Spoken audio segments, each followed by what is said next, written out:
नमस्कार मंडळी. तर तुम्हा सर्वांना पोळ्याच्या खूप खूप शुभेच्छा. तर आज आहे बघा पोळा आणि पोळा म्हटलं की आपल्या इकडे आलीच पुरणपोळी.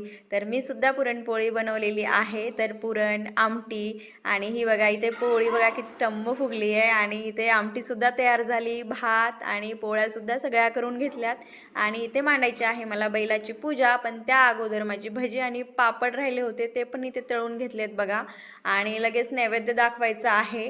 तर ही जी मांडणी आहे ना ती मी अगोदरच करून घेतली कारण वेळेवर खूप गडबड होती आणि ते काही शूट नाही केलं बघा मी. तर अशीच आमच्या इकडे पूजा मांडतात.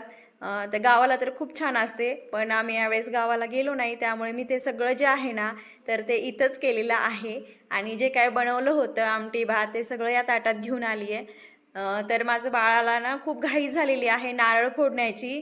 तर इथे सगळं मांडून घेतलं, दिवाबत्ती करून घेतली आणि काय झालं इथे नारळच फोडायचं विसरलोय. तर बघा त्यांनी दगड आणून लगेच नारळ फोडतोय तो आणि पाणीसुद्धा काढून घेतलं इथं त्याला प्यायचं होतं म्हणून. तर चला इथेच व्हिडिओला एंड करते.